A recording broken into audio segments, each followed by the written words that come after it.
Welcome to Everyday Martial Artist, a weekly podcast where you'll join me, Brian Doucette, as I interview a different martial artist each episode and hear their story. Some guests you may have heard of, and some you probably haven't. Be sure to subscribe where all your favorite podcasts are available. Also visit our website at everydaymartialartist.com. If you're listening for a specific interview, I sure hope you'll stay and check out the other episodes.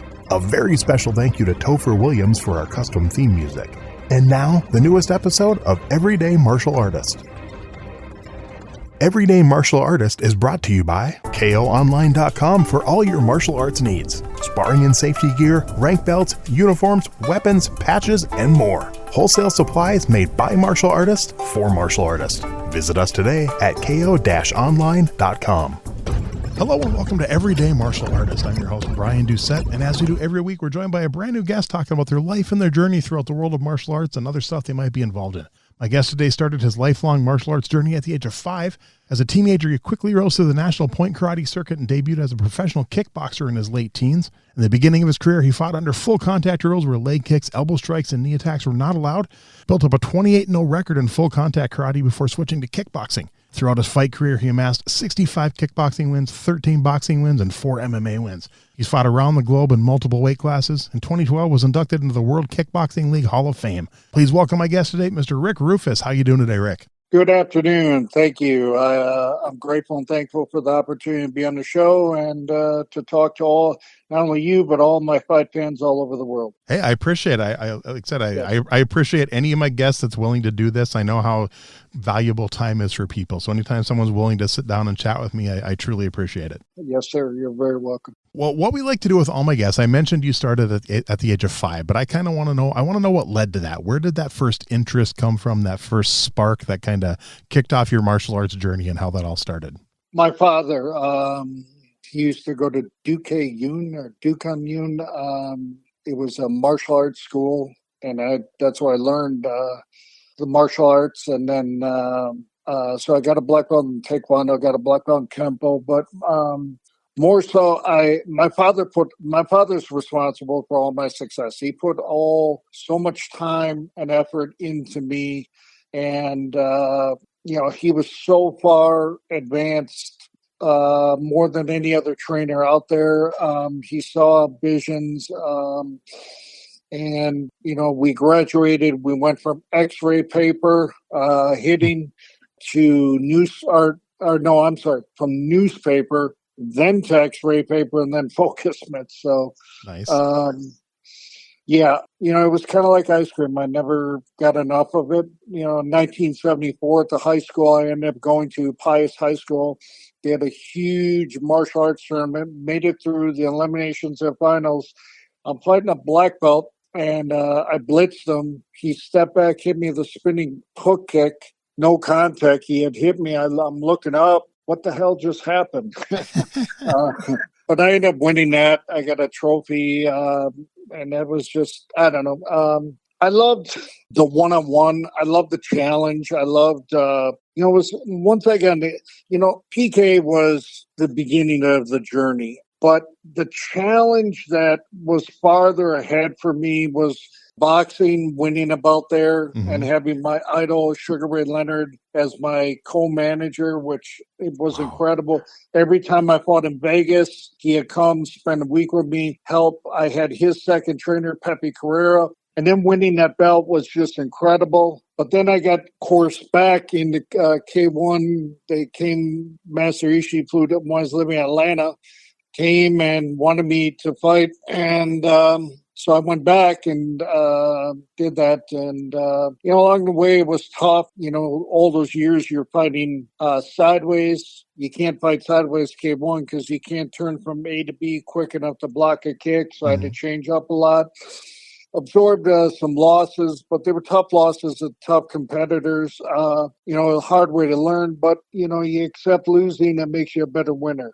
Along the way, I fought some of the baddest and toughest guys, which, again, I love challenges, and I loved raising the bar and going above and beyond and fighting the best. I never believed in not fighting the best. It wasn't. I need challenges in life, and that was the challenge, and which I really met head on and embraced it. And I became the picture on the wall, a kid from Milwaukee. How many people can say they did that? I'm grateful and thankful, my dad, what he instilled in me, and I'm forever grateful for it. So nice. So I want to back up a little and kind of see where that drive for competition started. Do you remember what age, and do you remember your very first competition in Taekwondo back then? Yeah, it was 1974 when I was a mini Pee-wee, fought a black belt. At 19, okay, at that age, wow. And how did that go? Yeah. I ended up winning first place, and then the rest is history. I ended up going, I became so addicted to it. Mini Pee-wee Junior.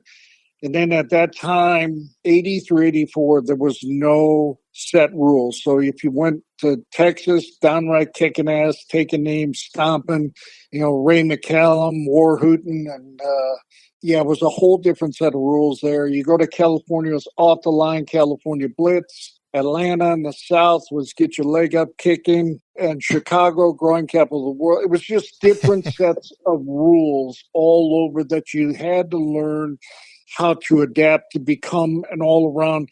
Well, for me, I was looking down the road, a better fighter, but a point fighter at that time, but a better, fighter down the road, because it helped me with the styles that I was going to be facing in the ring later in life. Nice. That's kind of cool. So did you ever dabble into the forms or pattern competition? No? No. Okay. No, strictly fighting. Yep.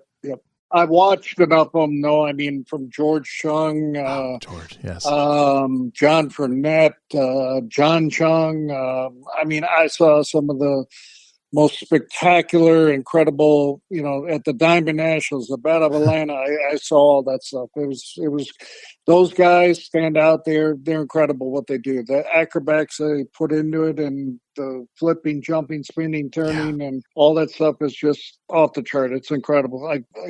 Incredible.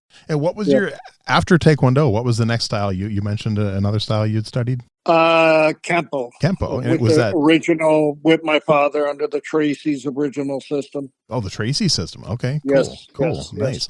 And how long did you, so was that at the same time? My dad was doing that. I also boxed with Israel Acasa, who was the alternate Olympic 84 to Paul Gonzalez to the Olympics. Nice. So there was a plan. I had been playing soccer for footwork. I had been boxing at an early age. So this was not something that decided to jump in. It was kind of not planned. It was just the seeds were set, planted the seeds.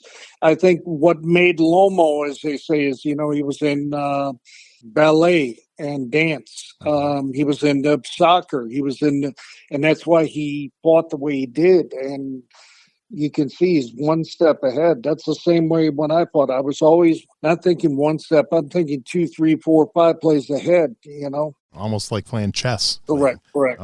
Nice. Especially against the monsters that I fought. There was no dilly-dally time. Okay. So after the point karate career, did you go to boxing first or kickboxing first? I also boxed in ABF, all that, Golden Gloves, when it was still boxing, amateur. And then at 18, I turned, I went amateur. I fought up at the, when they were throwing fights up there, John Worley and Pat and Larry Kernan. Yep. I fought August of 84, and then I think I went pro. Was that pro? I think maybe it was. I don't remember. Okay. It's been 8 months, but that's when I started. Nice. Yeah, John and Pat have both been on the show, so that's cool. Very, very great cool. Martial artists and great people. Yes, but trying to get Larry, but Larry's super busy. So hopefully now that the Diamonds were finished last weekend. He was one of my favorite martial artists. He was incredible. Nice. I used to, when I go up there all the time to their fights they had, I would always work Larry's corner. Okay, cool. Help him in the corner, yeah. He's a great man. I met him once or twice, but it was many years ago. I think I attended my first Diamond Nationals just as a fan watching back in 1990 when I was like 16. So that was a while ago. But I went to, I think over like a 10-year period, I only missed 1 year of going to the Diamond Nationals and watching friends compete and stuff. Fun tournament. Wow. So when do they have that now? It was just last weekend, actually. It was it's usually around the second weekend in October, second or third weekend in October every year. So. Oh, wow. Okay. Yeah. Okay. And I missed it this year. I should have been able to go, and I ended up having to work that weekend, so I couldn't make it. But I haven't been to it in probably 20 years. I need to go back.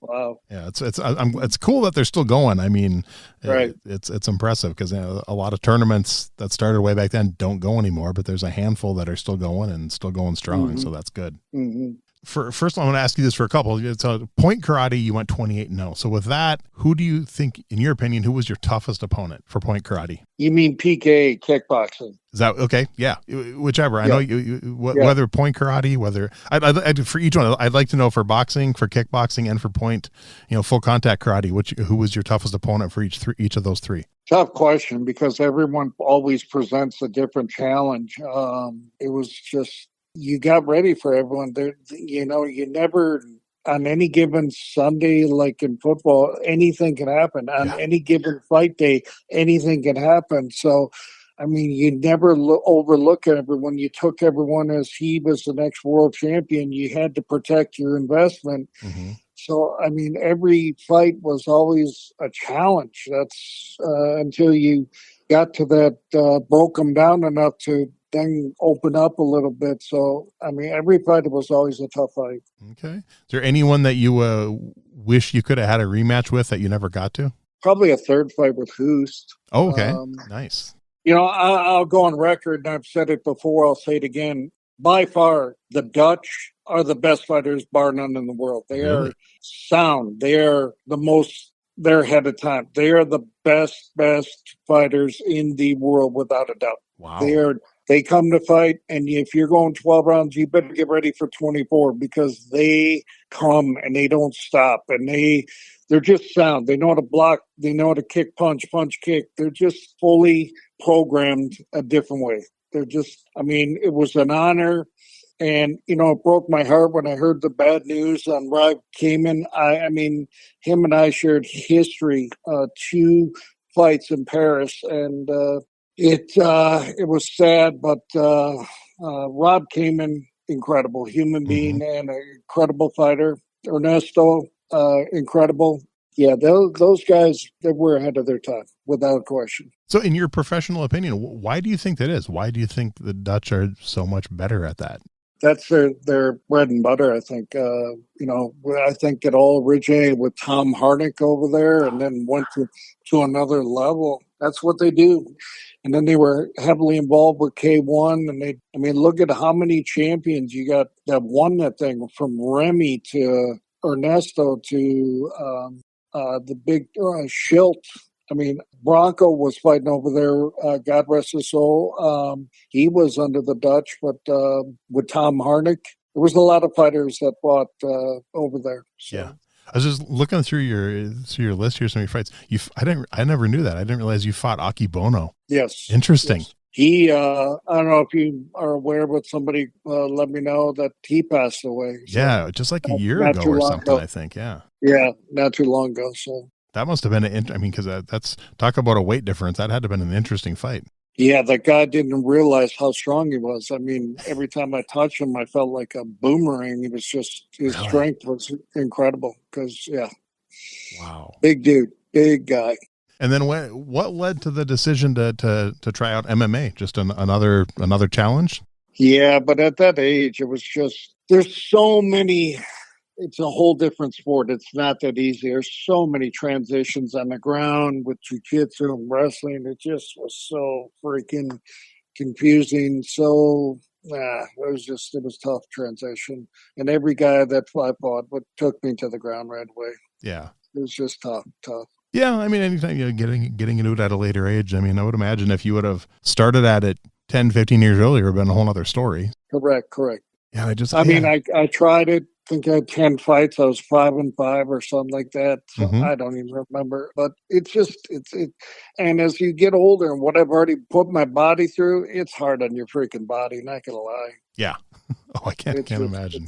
Yeah, it's hard. It's hard. So at any time in your career, did you ever get into any kind of weapons training? No, nothing. I just wasn't interested in that. Okay. No interest. Okay, cool. Any possibility of any books coming from you? Any interest in like writing a book or having like an autobiography done? Not at this time. No? I don't have anything. Nobody knocking at the door. No. But if someone did, you'd be interested. I mean, you got an interesting story. I think it'd be cool to get it out there. Yes. Yeah. I'd be here. I'd listen. Kind of a fun question. If they came out with the Rick Roufus movie, who would you want to play you? Robert De Niro. That's a good one.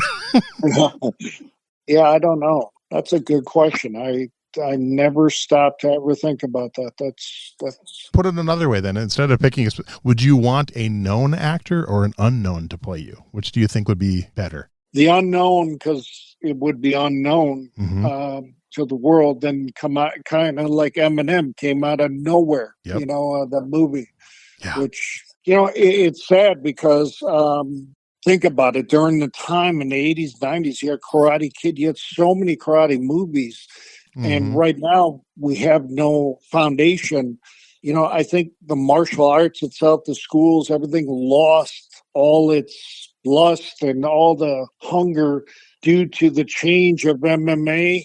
And MMA came on so strong and then put things in people's heads. You got kids coming out of high school now going from wrestling right to fighting, in MMA, learning a couple stand-up, a punch, a couple of kicks, a jab, cross, hook, and going right in there. It's like, it's not that easy. I mean, if it was that easy, everyone would be doing it, and exactly. Not everyone's doing it. So, and I think, it hit martial arts hard. A lot of schools have folded, and I think, black belt, during my time, was something. It meant everything. It was. Now today it's just, I don't know, it's watered down, not the same. It's just not, and it doesn't have the same, those things when I was taught as a young discipline, everything, it's not there like it was. It's just not there. Whether it be for taking my fiance out or doing any meeting for appointment or even training a client, I'm there early, half hour, 15, 20. I don't just show up and walk in. That's just not how I roll. Yep. And if I'm showing up, I get anxiety because that's not me. Yeah. I'm always on time and then some. So I plan accordingly, always ahead. Yep, I'm the same. And that's even like when I was in training, fighters would see my bag and they'd be like, this dude's like OCD. And that's just how I am. That's what made me I was hungry. I'd be the first guy in, last guy out. Yeah, I've had that conversation with so many people about, so many traditional schools, if they're not adding some type of ground fighting, they're, like you said, a lot of them they're folding, they're going away. And I mean, my traditional Taekwondo school I train at, they started adding grappling back in the 90s. They were one of the first local schools to do that. Within where I live, I live near Fargo, North Dakota, and we have about 30 to 35 martial arts schools within about a 20 to 25 mile radius. So there's a lot of options, but I would also bet probably close to half of those are Taekwondo schools.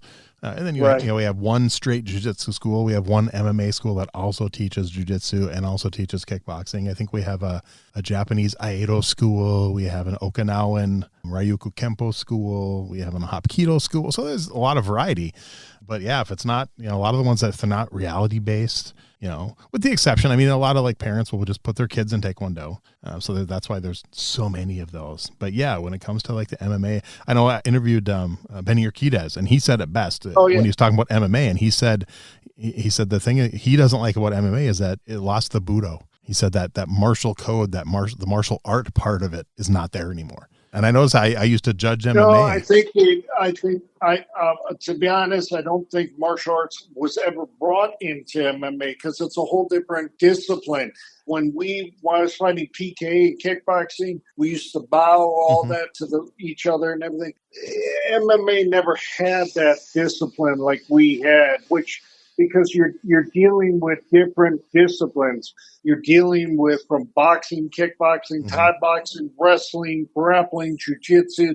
So there never was a code that when you grew up that we had coming from that discipline of martial arts. I wouldn't say never. I'd say because if you look at those first 10 to 20 UFC events, when it was style versus style, the Shotokan guys, the Kempo, they would come in, they would bow, and it was very respectful. Okay. And even like I started judging MMA back in 2000, and I just told this to someone a week ago. I'd judge a 10 or 12 card fight, and over half the fighters would bow going in. And the last one I judged about a decade ago, one person on the whole card bowed, and that's it. So it's just, I think it started like that with a little more traditional background. But when it started, people, like you were saying, people just learning MMA, not coming from martial arts background, just learning how to kick, just learning how to punch, and not having that art part. It's slowly over the last 20 years has gone away. And you really, with very few, like George St. Pierre, he's still very respected. There's still a handful of guys out there that have that respect and have that background, but it is definitely far and few between. You know what? During that time, you might be. I didn't watch it, so I can't. Okay. I mean, I didn't watch it, so you're probably right. I just like what I've seen today. Oh yeah. I'm coming on today, so I'm not coming on the past. So today there's nothing. It's unfortunate. Yeah, there's just.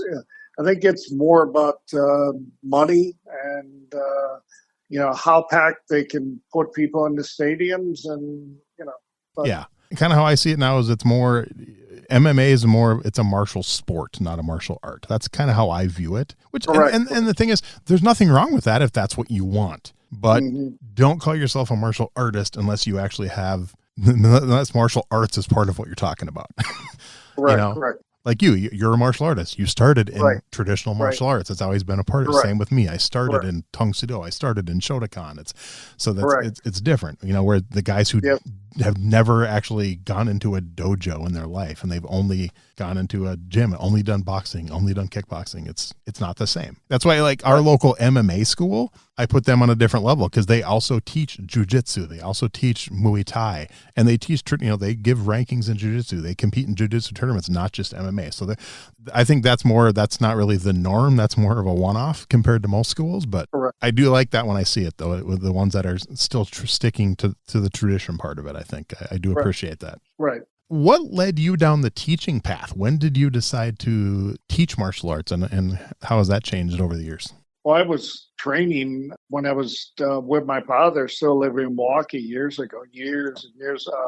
So I ran in schools and trained kids and adults and everything. But then when I went full time in this, I got out. But now I train clients one-on-one, and I do all either boxing or kickboxing. It's mainly boxing because people don't want to get hurt kicking, with the knee, ankle, or some roll it, because nobody knows how to kick right. And then if you throw it wrong, you're going to get hurt. So a lot of people choose to do boxing. My pace is a fast pace. I teach them offense, defense, but it's all integrated into it. By 5 rounds, you're dead. Nice. So that's good. But, I mean, I don't think that, it's just all change. You have to adapt to what is out there, or else you're just going to get passed up. Definitely. So you personally, what do you think, thinking back to maybe one of those first classes you ever taught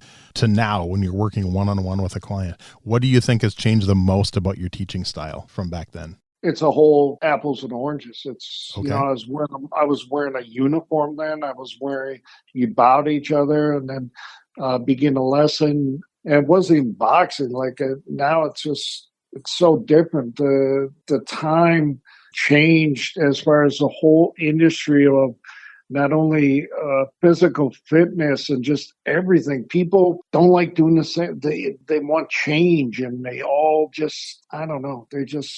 That's why I don't think a lot of people would want to do martial arts, because it took a lot of discipline and a lot of, respect and a lot of to get. I just don't think it would work today. I don't. Just my opinion, because the generations change, the times change, I just don't think it would. I know I've had this conversation with my instructor many times, and I've talked about how I missed the training we did in the 90s. And he said, if I trained like I did in the 90s, I'd have 4 students. And then he said, yes, but then absolutely. he said, if I trained the way my instructor did in the 70s and 80s, I'd be in jail. So true. Yeah. He's true. like, yeah, he said back then, his instructor, if a kid talked in class, he'd get slapped or something like that. Or, it's just things like that. It's just things you'd never get away with now. So yeah, it's definitely changed. But luckily there's some instructors out there that are still trying to teach that traditional way and keep it going and stuff, which is good. I mean, because there are some people that still want that. One thing that's shifted, I think, a lot, at least in my opinion, is like when I started when I was 10, there wasn't a ton of, I think we maybe had 10 kids in my class. Where now, my instructor, he's got some kids classes with 35, 40 kids in it. I think it's a lot more focused, where an adult class will maybe have 10. And I think it's kind of the opposite of what it was when I started in 1984.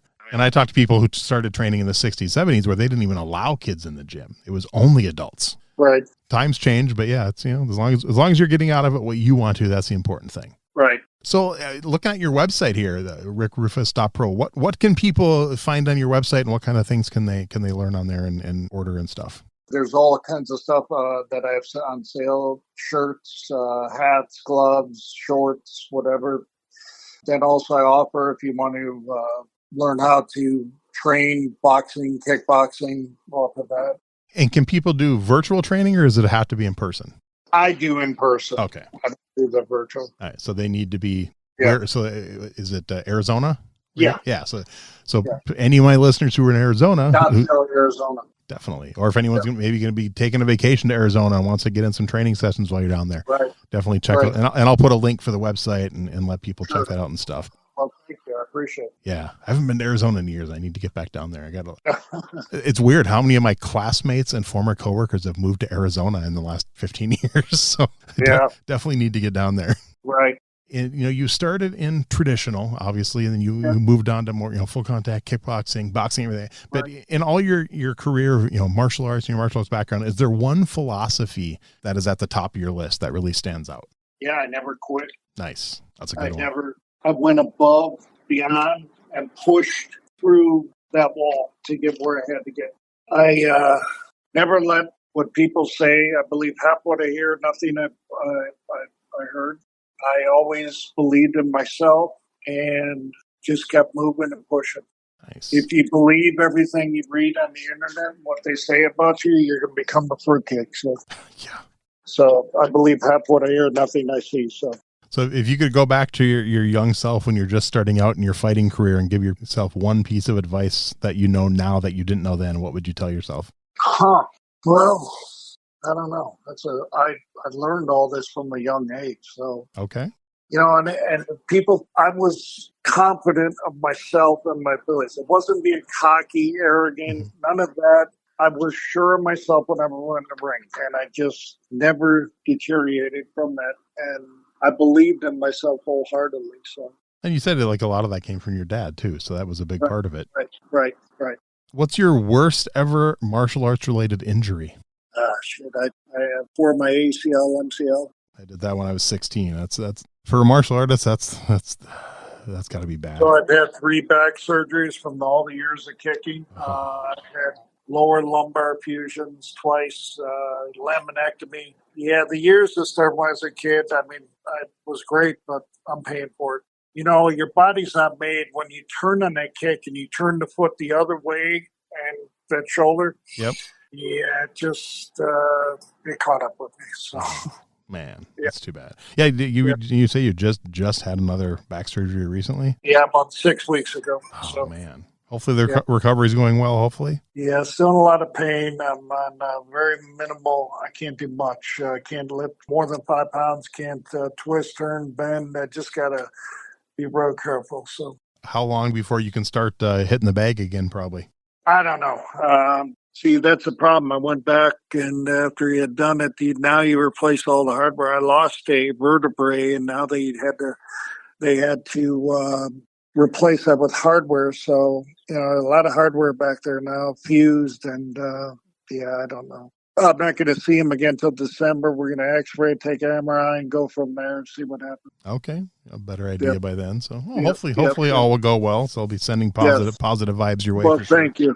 Thank you. I appreciate that. So grateful. Definitely. So, and we talked a little bit about like MMA, but overall, what are your thoughts on that? Like, are you a fan at all of the current status of MMA or not really? Not really. I mean, I don't even watch fights anymore. I don't know. That's a part of my life that, I enjoy. I'd love if the opportunity came up, if PK ever came back, which I don't know. I haven't talked to any of those people in a while, or a new organization. I'd love to be involved, put my teeth into something that, I don't know. I've heard from a few of my guests that they're trying to bring the PKA back. So I'm right. Fingers crossed. That would be, we never had a lot of kickboxing here locally. I mean, in all my years, I think I've been to 3 kickboxing matches ever, just because it was never really big in Minnesota, North Dakota. But the ones I've been to were fun. I mean, I actually... once it was back in the day in the 80s when John Longstreet was there with John Williams. John Longstreet, yep. Met him years ago. Yep. I actually got to see Pete Sugarfoot Cunningham in a match back in August of 95. I went out to the Long Beach Internationals, Kempo Internationals, and the night before there was a kickboxing match. So me and my friend went and watched Pete Sugarfoot Cunningham fight. He was messed up. He needed...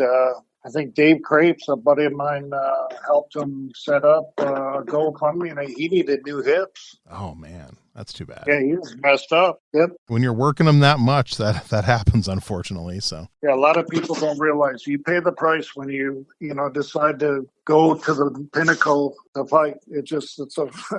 You make that decision, you'll pay for it later. Definitely. Yep. So when you fought, and maybe they didn't do this back then, but when you, whether it was boxing, whether it was kickboxing, did you have a specific song that played as you were walking into the ring? Yeah, I used to come out to DMX. I liked his song. Nice. One. Yeah. Okay, that's cool. So if you had to pick one now, would you go with the same or would you pick a different one? Probably the same. If it ain't broke, don't fix it. Hey, there you go. I like it. Yep. All right, I got a few fun ones here. It doesn't have to be 4. I've had guests give as few as 2 answers and as many as 8, but who were 3, 4, 5 names you would have put on your personal Mount Rushmore of martial arts? And they can be people you've trained with, a lot of people put like a Bruce Lee and a Chuck Norris. A lot of people only put their personal instructors. So it's completely up to you. Benny. Nice. John Wilson, my father. Nice answer. Johnny Terrio. He was quite the ambassador for PK back in the day. Yeah. He was huge next to Wayne Gretzky in Canada. He was the second largest athlete. He was a gentleman. He was a little Clark Kent. He was like Clark Kent Superman. He was incredible. Nice. I've heard that from a lot of people, that he was just a super nice guy. That's cool. Great guy. What is that, like 4 or 5? That's 4, yeah. Yeah. Watch when I get off the phone. I'll know it'll start hitting you like Christmas. That's usually what people do. They'll email me back. I got 5 more. I'm like, it's okay. It's not a big deal. It's not like you're not locked into a contract. It's a fun thing. So you're good. So I got to ask, where did the nickname, the Jet, where did that come from? Do you remember who gave that to you or when that was first? My father, because 1974, when Benny, the real Benny, the Jet, came to Milwaukee, Wisconsin.